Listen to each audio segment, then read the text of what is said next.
Number 10, Deepak Kumar Paswan. Extra अंगों का होना कभी कभी इंप्रेसिव हो सकता है, लेकिन 7 साल के दीपक कुमार पासवान के लिए ये किसी नाइटमेयर से कम नहीं है। इस लड़के को ऑक्टोपस बॉय के नाम से जाना जाता है। इस लड़के के पास अपने जुड़वा भाई के कारण कुछ एक्स्ट्रा अंग हैं। उनके इस अप्राकृतिक विशेषता के परिणाम स्वरूप उन्हें विष्णु का अवतार माना जाता है, जिनके पास 4 हाथ होते हैं। वहीं कुछ लोगों का मानना है कि उसके अंदर शैतान का वास है। भले ही लोग उसके बारे में कुछ भी सोचें, दीपक को बस एक ही चीज चाहिए, जो है बाकी बच्चों की तरह एक आम जिंदगी। उसकी ये इच्छा 30 मई 2010 को तब पूरी हुई जब 15 डॉक्टर्स की टीम ने उसके एक्स्ट्रा अंगों पर एक कॉम्प्लिकेटेड सर्जरी परफॉर्म की। यह ऑपरेशन सक्सेसफुल हुआ और डॉक्टर्स ने कहा कि अब वो पूरी तरीके से ठीक है। लेकिन एक बात है कि इतने सालों तक लोगों द्वारा उपहास किए जाने के बाद उसे अभी भी नॉर्मल लाइफ पाने के लिए काउंसलिंग की जरूरत है। हालांकि आजकल दीपक क्या कर रहा है इसके बारे में किसी को नहीं मालूम, लेकिन साल 2011 की उनकी इस तस्वीर से पता चलता है कि अब वे बाकियों की तरह एक आम जिंदगी जी रहे हैं। नंबर 9, पिक्सी रोज मास्टर्स। ज्यादातर बच्चों के सर पर जन्म के वक्त थोड़े बहुत बाल होते हैं, लेकिन पिक्सी रोज मास्टर्स इन बच्चों से अलग है। जब उनका जन्म 4 जुलाई को हुआ था, तब डॉक्टर और नर्स उनके काले घने बाल देखकर आश्चर्यचकित हो गए थे। हालांकि ये कोई असामान्य स्थिति नहीं है, फिर भी बाकी बच्चों की तुलना में उनके बाल ज्यादा घने थे। पिक्सी के बारे में यही एक असामान्य बात नहीं है। उनका जन्म माइक्रोटिया नाम की एक मेडिकल कंडीशन के साथ हुआ था, जो कि 7,000 में से एक नवजात शिशु को इफेक्ट करती है। और यह स्थिति काफी गंभीर है, क्योंकि उसका दाहिना कान विकृत है, जिसके कारण उसे सुनने में बहुत तकलीफ होती है। हालांकि उसके माता पिता उसके इस विकृत कान को उसके बालों से छुपा सकते हैं, लेकिन उसकी मां का कहना है कि भले ही उसकी बच्ची में जो कुछ भी कमियां हों, लेकिन वे अपनी बेटी के बालों में अलग अलग चोटियां जरूर बनाएंगी। हालांकि इस बात का अभी तक पता नहीं चला है कि उनका कान ठीक करने के लिए डॉक्टर्स ने सर्जरी की है या नहीं। हालांकि एक बात पक्की है कि दुनिया भर से आई कॉम्प्लीमेंट्स ने पिक्सी का दिल जीत लिया है। नंबर 8, बेंस और मिलियाना। हम में से कई लोग अपने बाल कलर और स्टाइल करवाने के लिए हजारों रुपए खर्च करते हैं, लेकिन इन बच्चों को इसकी जरूरत ही नहीं पड़ेगी, क्योंकि इन बच्चों का जन्म ही इसके साथ हुआ है। बेंस नाम के बच्चे का जन्म हंगरी में हुआ था और उन्हें उनके बालों की वजह से हॉस्पिटल वालों ने प्रिंस चार्मिंग का उपनाम दिया। शुरुआत में डॉक्टर को ऐसा लगा कि ऐसा एल्बिनिज्म के कारण हुआ होगा, जो खतरनाक साबित हो सकता है, क्योंकि मेलानिन की कमी की वजह से उनकी त्वचा को सूरज की यूवी रेस से कौन बचाएगा। लेकिन असल में बेंस एक नॉर्मल और स्वस्थ बच्चे थे, लेकिन असल में वे ऐसे बालों के साथ जन्मे भाग्यशाली बच्चे थे। और दक्षिण कैरोलिना की मिलियाना के पास भी कुछ ऐसे ही फीचर्स हैं जो उन्हें बाकी बच्चों से अलग बनाता है। उनके माथे पर बालों की सफेद लकीर है, लेकिन आश्चर्य की बात है कि सिर्फ उनके बाल ही ऐसे नहीं है, उनकी मम्मी, दादी, यहाँ तक कि परदादी के भी ऐसे ही बाल हैं। दरअसल ऐसा पोलोइसिस नाम की कंडीशन की वजह से होता है, क्योंकि स्किन के उस भाग में मेलानिन की कमी हो जाती है, जिसके कारण वो जगह सफेद होती है। लेकिन फिर भी इस बात ने कभी भी मिलियाना की मां को यह कहने से नहीं रोका कि वो स्पेशल और खूबसूरत है। नंबर 7, फू वेंगुई। अगर आप दूर से देखें तो आपके लिए कहना मुश्किल होगा कि चाइना में रहने वाले 15 साल के फू वेंगुई के साथ क्या गलत है, लेकिन जब आप उनके पास जाएंगे तो आप उनकी लंबी गर्दन को नजरअंदाज नहीं कर सकेंगे। उनकी गर्दन में 7 के बजाय 10 वर्टिब्रे हैं, जिसके कारण उन्हें फिजिकली और इमोशनली दोनों तरफ से परेशान होना पड़ता है। उनकी माथी की मूवमेंट बेहद सीमित है और छोटी से छोटी मूवमेंट करने में भी उन्हें बेहद तकलीफ होती है, क्योंकि इस वजह से उन्हें वो अटेंशन मिलता है जो उन्हें नहीं मिलना चाहिए। यही कारण है कि उन्हें सोशलाइजिंग पसंद नहीं है। डॉक्टर्स के हिसाब से फू वेंगुई जन्मजात स्कोलियोसिस नामक बीमारी से पीड़ित हैं। ये एक ऐसी परिस्थिति होती है जिसमें गर्दन के वर्टिब्रे का निर्माण सही से नहीं होता। अच्छी बात तो यह है कि चाओ यांग अस्पताल के डॉक्टर्स ने इस अनियमितता को ठीक करने के लिए एक ट्रीटमेंट प्लान किया, ताकि उन्हें एक नॉर्मल गर्दन हासिल हो सके। हालांकि उनकी सर्जरी के बारे में कोई अपडेट नहीं है, लेकिन उम्मीद करते हैं कि सब सही रहा हो और अब वे एक आम जिंदगी जी रही हो। Number 6, Gabby Williams. ऐसी मेडिकल कंडीशन को ठीक करना बेहद मुश्किल है जिसका कोई नाम ही नहीं है। गैबी विलियम्स एक ऐसी ही स्थिति से पीड़ित हैं जो बेनाम होने के साथ ही कॉम्प्लेक्स भी है, यहाँ तक कि मेडिकल में इसका कोई नाम भी नहीं है। फिलहाल वे 9 साल की हैं, लेकिन गैबी का चेहरा एक बच्चे का है और शरीर जैसे किसी टोडलर का।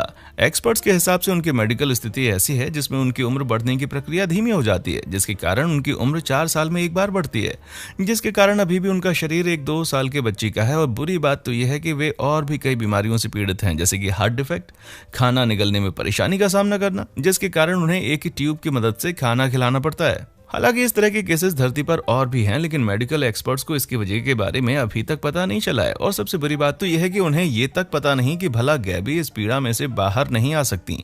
अभी के लिए गैबी और उसका परिवार बस सकारात्मक रहकर कुछ अच्छा होने की उम्मीद कर सकते हैं। इससे पहले कि हम आगे बढ़ें, आप जरा इस तस्वीर पर नजर डालिए। ये तस्वीर इस दुनिया के सबसे काले बच्चे की है जो 2015 में बेहद पॉपुलर हुई। ये ऑनलाइन लोगों के बीच में बेहद पॉपुलर हुई। इसलिए मेरा आपसे एक सवाल है कि क्या आप इस तस्वीर को मुझे एक्सप्लेन कर सकते हैं? मैं इसका जवाब आपको लास्ट में बताऊंगा, तो बने रहिए हमारे साथ। अर्नव शर्मा। केवल कुछ ही लोग अल्बर्ट आइंस्टाइन और स्टीफन हॉकिंग जैसी प्रतिभा का स्तर प्राप्त कर सकते हैं, लेकिन भारत का ये बच्चा जो यूके में पला बड़ा है, उसने इन दो जीनियस को भी मात दे दी है।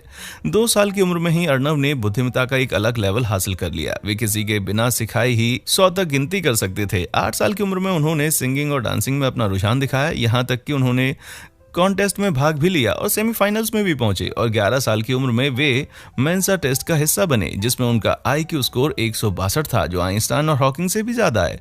और सबसे बड़ी बात तो यह है कि उन्हें स्कोर बिना किसी तैयारी के हासिल हुआ।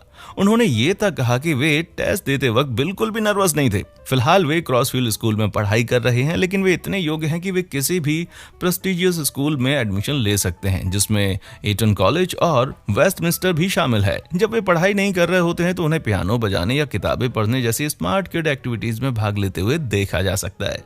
जब उनसे उनके फ्यूचर प्लान्स के बारे में पूछा जाता है तो वो कहते हैं कि उन्होंने फिलहाल इसके बारे में कुछ सोचा नहीं है, लेकिन मुझे पूरा यकीन है कि हम उनसे किसी बड़े काम की उम्मीद तो कर ही सकते हैं, अगर वे अपने इस गिफ्ट को नर्चर करते रहे तो। Number 4, inner engine. बर्थमार्क को अक्सर त्वचा की अपूर्णता के रूप में देखा जाता है, लेकिन इनर इंजन और उनके माता पिता के लिए उनका बर्थमार्क किसी त्रुटि से बढ़कर था। हार्ट शेप के बर्थमार्क को वो भी उनके फोरहेड पर ने कई लोगों का ध्यान अपनी ओर आकर्षित किया, जैसे डॉक्टर्स और नर्स जो उसके जन्म के समय वहां पर मौजूद थे। उनका ये यूनिक बर्थमार्क इतना पॉपुलर है कि जो भी लोग उसके रास्ते या पार्क में मिलते हैं फिर रुककर एक बार उसकी तारीफ जरूर करते हैं, यहाँ तक कि कुछ लोग उसके साथ अपनी तस्वीरें भी निकालते हैं। इस हार्ट की वजह से हॉस्पिटल के डॉक्टर्स का कहना है कि उसे लव बेबी या हार्टेड बॉय का उपनाम भी मिल चुका है। उसके पेरेंट्स को उसकी इस पॉपुलैरिटी से कोई एतराज भी नहीं है। इनफैक्ट उनको अच्छा लगता है कि उनके बच्चे की ओर सब ध्यान देते हैं। उनके लिए इनर का बर्थडे मार्क स्पेशल है। उन्हें लगता है कि ये उसका अपना तरीका था अपने पेरेंट्स को इस दुनिया में लाने के लिए थैंक्स बोलने का। Number 3, Archie Inez. ज्यादातर बच्चे इस दुनिया में कदम रखते ही अपनी आंखें खोल देते हैं। हालांकि आर्ची इनेज के लिए ये इम्पॉसिबल है, इसलिए नहीं क्योंकि वे अपनी आंखें नहीं खोल सकते, लेकिन इसलिए क्योंकि उसके पास आंखें ही नहीं हैं। वो SOX2 सिंड्रोम से पीड़ित है। ये एक ऐसी परिस्थिति है जिसमें आंखों का विकास सही से नहीं हो पाता, यहाँ तक कि और भी कई परेशानियों का सामना करना पड़ता है, लेकिन फिर भी उसने सभी बाधाओं को पार किया और जीवित रहने में सक्षम हुए, जिसके लिए डॉक्टर्स ने उनको मिरेकल बेबी का नाम दिया। हालांकि उसके लिए क्रॉल करने और चलने जैसे बेसिक मूवमेंट भी उनके कॉम्प्लिकेशंस के कारण बेहद मुश्किल हैं। लेकिन इस बात ने कभी आर्चीज के पेरेंट्स को थेरेपी करवाने से नहीं रोका, क्योंकि वे उसको एक नॉर्मल जिंदगी देना चाहते थे और उन्हें ये उम्मीद है कि कभी ना कभी भविष्य में इस मेडिकल कंडीशन के लिए कोई ना कोई मेडिकल ट्रीटमेंट जरूर मिलेगा। तो उनका परिवार एक फंड रेजर प्रोग्राम भी शुरू कर चुका है ताकि लोग आर्ची की मदद करें, ताकि डॉक्टर्स उसकी इस समस्या के लिए कुछ ट्रीटमेंट खोजें। फिलहाल तो आर्ची का परिवार उसे प्यार के अलावा और कुछ भी नहीं दे पा रहा। उनका परिवार ये चाहता है कि आर्ची खुद को अपनी मेडिकल कंडीशन की वजह से कभी भी अकेला महसूस ना करे। नंबर 2, ओली ट्रेजीज। ओली ट्रेजीज वेल्स में रहने वाला एक छोटा सा लड़का है। कई लोग उसे रियल लाइफ का पिनोकोई भी बुलाते हैं, लेकिन पिनोकोई की तरह उसकी नाक लंबी नहीं होती, लेकिन वे उसी तरह गोल और लाल रहती हैं। ऐसा इंसेफेलोसेली नाम के एक रेयर मेडिकल कंडीशन की वजह से होता है, जिसके कारण उसका ब्रेन उसकी नाक में विकसित होने लगता है, जो ब्रेन सैक का निर्माण करता है। अगर इसके लिए उसकी ट्रीटमेंट नहीं की गई तो हो सकता है कि उसे और भी कई इन्फेक्शंस का सामना करना पड़ जाए, मेनिंगिटिस, जो उसके ब्रेन और नाक दोनों को ही डैमेज कर सकता है।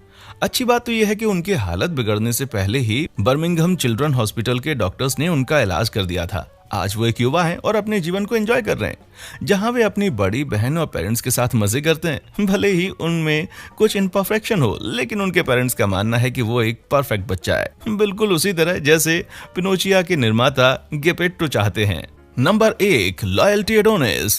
किसी भी नवजात शिशु का वजन 3.4 किलोग्राम तक होता है, लेकिन लाक्विन हंटर ग्रोव ने एक जाइगेंटिक बच्चे को जन्म दिया। उन्होंने लॉयल्टी एडोनिस को जन्म दिया, जिनका वजन था 6.35 किलोग्राम, जो उन्हें 2017 में जन्मा सबसे वजनदार बच्चा बनाता है। हालांकि उन्होंने ऐसा पहली बार नहीं देखा है, उन्होंने इससे पहले भी एवरेज वेट से ज्यादा वजन वाले बच्चे को जन्म दिया है, लेकिन एडोनिस फिर पूरी तरह से एक नई लीग में था।